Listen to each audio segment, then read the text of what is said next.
Arab pra-Islam. Daratan Hijaz yang bergunung dan kering bukanlah lingkungan yang memberikan kehidupan yang cukup. Terletak di bagian barat semenanjung Arab, daerah ini dapat dilukiskan dengan dua kata, kering dan panas. Pada musim panas, suhunya bisa melebihi lebih dari 30 derajat Celcius dengan kelembapan rendah. Jauh ke arah timur, bukit-bukit pasir menandai daratan tanpa ada tumbuhan hijau atau permukiman tetap. Tetapi, dari daratan yang kejam ini, pada awal 600-an Masehi, bangkit sebuah gerakan baru. Gerakan ini akan mengubah haluan sejarah semenanjung Arab dan dunia. Geografi. Luas semenanjung Arab lebih dari 2 juta kilometer persegi di pojok barat laut benua Asia. Terletak di antara Asia, Afrika, dan Eropa, membuat tanah ini memiliki hubungan yang unik dengan 3 benua dunia lama. Meskipun posisinya strategis, Arab diabaikan sebagian besar orang luar. Orang Mesir kuno memilih meluaskan wilayah ke Bulan Sabit, Subur, dan Nubia daripada ke padang pasir Arab. Alexander Agung hanya melintasinya pada 300-an sebelum Masehi dalam perjalanan ke Persia dan India. Kekaisaran Roma yang hebat mencoba melakukan investasi ke semenanjung ini melalui Yaman pada 20-an sebelum Masehi.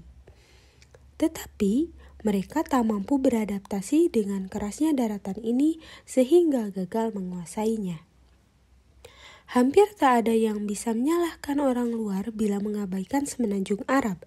Iklim keringnya sangat tidak ramah, bahkan bagi para suku nomaden yang tinggal di sana. Angin muson membawa hujan musiman ke pantai selatan semenanjung pada musim gugur. Tetapi, hujan ini tertahan oleh daratan yang naik sehingga tak pernah bisa sampai ke gurun Arab. Akibatnya, sebagian besar semenanjung tetap kering sepanjang tahun. Palung kering yang disebut wadis memanjang sepanjang daratan, tetapi hampir tak bisa dikenali sebagai sungai. Saat awan berkumpul dan hujan turun, wadis menjadi jalur air yang mengalir dan bermanfaat, yang penting bagi pertumbuhan tanaman musiman sehingga bisa berkembang di daratan kering ini. Tetapi, begitu musim hujan berakhir, wadis kembali ke daratan biasanya. Kering dan tak bermanfaat sebagai sumber air. Yang lebih bisa diandalkan adalah oasis, daerah subur kecil yang dikelilingi gurun yang luas. Oasis bisa menjadi tempat tinggal komunitas kecil atau tempat singgah untuk orang yang berpergian. Tetapi, oasis jarang bisa menunjang masyarakat maju dan besar. Suku Arab. Kebudayaan cenderung dibentuk oleh lingkungan tempatnya berkembang, tidak terkecuali kebudayaan Arab. Segala hal tentang kehidupan orang Arab didasarkan pada lingkungan keras tempat ia tinggal. Karena ketidakmampuan gurun mendukung kebudayaan bermukim, orang Arab terus-menerus berpindah untuk mencari daerah subur bagi kelompoknya. Salah satu teori etimologi sebutan Arab bahkan mendasarkan bahwa kata itu sendiri berakal dari istilah bahasa Semit yang berarti berkelana atau nomaden. Orang Arab akan menghabiskan musim panas di sekitar oasis atau sumur manapun yang dapat ia andalkan tahun demi tahun, sambil berusaha menjaga bahan makanan dan persediaan air dengan hidup sehemat mungkin. Setelah melewati musim panas, mereka akan bermigrasi ke selatan, dekat Yaman, tempat turunnya hujan pada musim semi dan tanah subur untuk ternak mereka. Tumbuhan itu menyediakan cukup makanan bagi kawanan domba, kambing, dan unta untuk hidup sepanjang musim dingin. Saat orang-orang mendirikan tenda dan permukiman sementara, saat hujan berhenti dan musim kering mulai lagi pada musim semi, orang Arab kembali ke oasis dan sumur untuk musim panas berikutnya. Siklus keras ini menjadi norma bagi suku Arab nomaden sejak lama sekali. dan tetap dijalani oleh Arab Baduy yang masih hidup di padang pasir Arab. Padang pasir bukanlah tempat untuk sendirian. Dengan begitu banyaknya ancaman terhadap keberlangsungan hidup orang Arab, kerjasama komunitas sangatlah penting. Ketergantungan pada kerabat merupakan garis pertahanan pertama dalam melawan kelaparan dan panas yang terus-menerus mengancam keberlangsungan hidup. Keluarga diharapkan bisa berbagi bahan makanan serta tempat berteduh, dan konsep individualisme murni sangat tidak disukai. Keluarga menjadi unit terpenting dalam masyarakat Arab. Sekelompok keluarga berpergian bersama-sama dan disebut kabilah atau klan. Beberapa klan membentuk suku yang dipimpin oleh kepala suku yang disebut syekh. Identitas dan asal suku sangat penting dalam dunia Arab pra-Islam. Anggota suku akan dapat perlindungan, dukungan, dan kesempatan ekonomi. Suku-suku yang berperang untuk mempertahankan salah satu anggotanya dan perang suku yang mengerikan umum terjadi sebelum datangnya Islam. Persaingan memperebutkan tanah berumput dan kawanan ternak cukup kerap membawa suku-suku pada perang yang menghancurkan, yang bisa berlangsung bertahun-tahun dan memakan banyak korban. Bagi orang Arab, perjuangan hidup itu harus terus-menerus dilakukan, baik melawan manusia maupun alam. Dalam masyarakat suku dan nomaden seperti ini, ungkapan artistik sulit disalurkan. Sumber daya dan waktu yang dibutuhkan untuk menyelesaikan patung dan lukisan seperti kebudayaan kuno Mesir dan Yunani hampir tak ada. Tetapi, hasrat alamiah manusia mencari keindahan tidak dapat dilenyapkan oleh pasir gurun.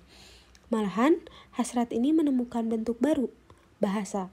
Mungkin lebih dari bahasa lain di dunia, bahasa Arab itu sendiri merupakan sebentuk ungkapan artistik. Kata dan struktur kalimatnya cair, menciptakan beragam cara untuk mengungkapkan suatu gagasan yang sama. Dengan demikian, puisi menjadi seni, de facto di Arab.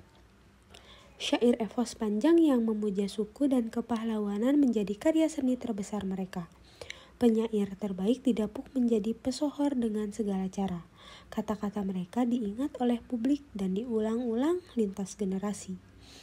7 syair terhebat pra-Islam dikenal sebagai mu'allaqat, yang berarti yang tergantung. Syair tersebut dijuluki demikian karena digantung di dinding Ka'bah Mekah, atau tergantung di hati seluruh orang Arab untuk menghormati medium berbentuk syair ini. Meskipun menjadi masyarakat sastra yang maju, tulisan masih langka di semenanjung Arab. Akan tetapi, bentuk bahasa tertulis ini pernah muncul pada 500-an Masehi. Hafalan sudah cukup bagi mereka orang Arab yang mampu mengingat sejak ribuan baris hingga dapat mengulanginya bagi generasi masa depan. Menghafal nantinya terbukti menjadi kecakapan vital begitu Islam datang di semenanjung ini pada 600-an Masehi. Berbicara tentang agama, orang Arab pra-Islam hampir semuanya politeis. Tradisi Islam meyakini Nabi Ibrahim atau Abraham dan anaknya Ismail membangun Ka'bah di lembah Mekah pada masa lalu sebagai rumah pemujaan satu Tuhan. Ka'bah dibangun dalam bentuk kotak di atas pondasi yang dibuat oleh manusia pertama, Adam. Dari tempat suci ini, Ismail bisa menyampaikan pesan monoteisme kepada bangsa Arab yang telah mengangkatnya sebagai bagian dari bangsa Arab sendiri. Tetapi, selama berabad-abad, anak cucu Ismail mendistorsi ajaran monoteismenya. Patung batu dan kayu dibuat untuk menampilkan sifat-sifat Tuhan. Selanjutnya, mereka menampilkan Tuhan-Tuhan yang terpisah sama sekali. Menjelang kedatangan Nabi Muhammad, ada 360 Tuhan di Ka'bah. Pesan Ibrahim dan Ismail tak seluruhnya hilang dari ingatan orang Arab. Bahkan beberapa ajaran pokok masih berperan penting bagi masyarakat ini. Tentu saja mereka masih mempercayai Tuhannya Ibrahim dan Ismail yang dalam bahasa Arab disebut Allah. Tetapi mereka yakin bahwa Allah hanya salah satu dari banyak Tuhan yang ditampilkan lewat patung. Sistem kepercayaan ini melenceng jauh dari monoteisme ketat yang diajarkan kedua nabi tersebut serta mencerminkan pengaruh agama Sumeria di bagian utara. Masyarakat Kristen dan Yahudi yang terisolasi masih ada di dalam semenanjung Arab dan juga menghormati nabi-nabi tersebut, tetapi itulah ujung kebersamaan mereka. Penganut monoteisme yang tersebar di Arab cenderung menghindari asimilasi penuh dengan penganut politeisme Arab dan malah menciptakan masyarakat yang picik. Tetangga Arab. Meskipun berada jauh di gurun semenanjung Arab, jauh dari kebudayaan yang lebih maju, bangsa Arab tidaklah terisolasi dari para tetangganya sama sekali. Bangsa Romawi telah menjadi adik kuasa regional di sepanjang perbatasan utara semenanjung pada dekade awal Masehi. Dengan memadamkan banyak pemberontakan Yahudi di provinsi Suriah Palestina, Romawi menegakkan kembali mereka di wilayah tersebut. Bagi bangsa Arab Baduy, hal ini berarti hadirnya mitra dagang yang kaya dan kuat di sebelah utara. Para pedagang secara berkala melintasi bagian barat semenanjung, dari Yaman yang di selatan menuju Suriah di utara, yang memperdagangkan barang-barang dari tempat-tempat jauh, seperti India dan Italia. Bangsa Romawi sudah puas bertahan di daerah yang lebih ramah dan familiar di bulan sabit subur, dan membiarkan bangsa nomaden Arab melanjutkan perdagangan di daerah-daerah yang lebih jauh. Di sebelah timur Laut Arab terdapat Plato Iran. Kebangkitan dinasti Sasanid di Persia tahun 200-an Masehi menghadirkan persaingan panjang antara Romawi dan Persia yang akan berdampak pada bangsa Arab. Batas antara dua kekaisaran besar ini berubah-ubah, tetapi biasanya ada di gurun Suriah, semenanjung Arab sebelah utara.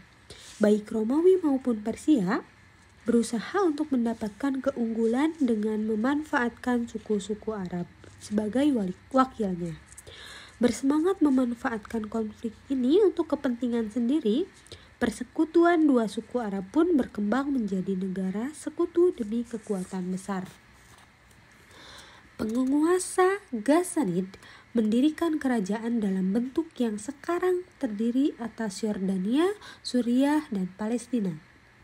Kerajaan itu berfungsi sebagai penyangga bagi kekaisaran Romawi. Dengan cara yang sama, Lakhmid mengontrol Mesopotamia Selatan dan melayani Persia.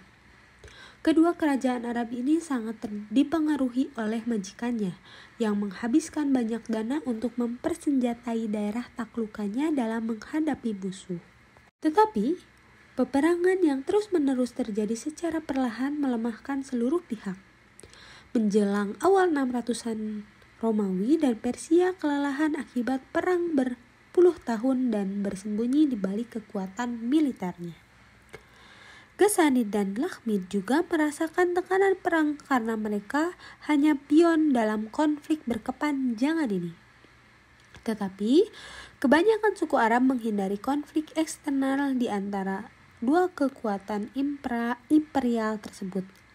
Mereka lebih tertarik melanjutkan perdagangan yang menguntungkan dengan dua kekaisaran tersebut daripada membantu memutuskan pemenangnya. Di sebelah selatan semenanjung terdapat kerajaan Aksum yang kuat di Abyssinia, Ethiopia sekarang ini, berada di pegunungan Abyssinia.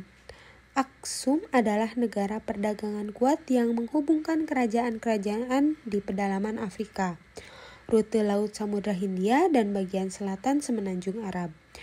Sebagai tempat persimpangan perdagangan, Aksum berpengaruh besar bagi pedagang Arab yang berdagang dengan orang Aksum di Yaman. Seperti halnya Romawi, Aksum adalah kekaisaran Kristen yang bersitegang dengan Persia dalam beberapa kejadian. Pengendalian perdagangan melalui Yaman merupakan sumber konflik tanpa henti karena kedua belah pihak berusaha menjadikan para pemimpin lokal sebagai pengikutnya. Dalam globalisasi dunia yang meningkat pada awal 600-an, bangsa Arab sadar akan keberadaan para tetangga mereka dan terpengaruh oleh peristiwa-peristiwa yang terjadi di luar semenanjung Arab. Menjadi persimpangan tiga negara besar menyebabkan mereka mafhum akan politik internasional dan memiliki keahlian memanfaatkan persaingan demi keuntungan mereka. Meski tinggal di lokasi yang berbahaya, bangsa Arab aman di tengah-tengah gurun. Mereka menyebut semenanjung itu Jazirat al-Arab yang berarti pulau bangsa Arab, menggambarkan betapa terisolasinya bangsa ini. Keterisolasian ini terbukti sangat bermanfaat. Lingkungan yang keras membuat tak satu pun negara-negara di sekelilingnya dapat menyerbu dan menduduki tanah Arab. Siklus pengembaraan tradisional dengan cara hidup mereka sebagian besar tak terpengaruh oleh politik dan perang regional. Dalam lingkungan yang terlindung ini, sebuah gerakan akan bangkit pada awal 600-an. Gerakan tersebut akan berimplikasi besar bagi negara-negara sekitarnya dan akhirnya seluruh dunia. Gerakan ini akan mengubah nasib bangsa Arab selamanya dengan membangun dan memanfaatkan kemampuan uniknya serta membuang perilaku budaya negatif yang telah menjadikan mereka bangsa nomaden, pengembara, dan suka berperang. Faktor geografi, iklim, dan politik bersama-sama menghadirkan lingkungan sempurna tempat Islam lebih tepat tumbuh menjadi kekuatan dunia dibandingkan gerakan agama atau kekaisaran manapun di dunia. Kekuatan itu akan menyapu padang gurun Arab, memasuki Romawi dan Persia yang sudah babak belur, menaklukkan berbagai wilayah dan mengasimilasi berbagai bangsa, serta menciptakan imperium yang membentang dari Spanyol sampai India pada 700-an, terbesar saat itu di dunia. Pertumbuhan kekuasaan dan kebudayaan yang eksponensial belum terbayangkan oleh bangsa Arab pada awal 600-an. Mereka saat itu masih berjuang untuk bertahan hidup, tetapi semua dicapai karena kehadiran seorang yang membawa pesan revolusioner dan janji bagi nasib baru bangsa Arab, seorang yang sanggup melangkahi pedang pasir Arab, yaitu Muhammad.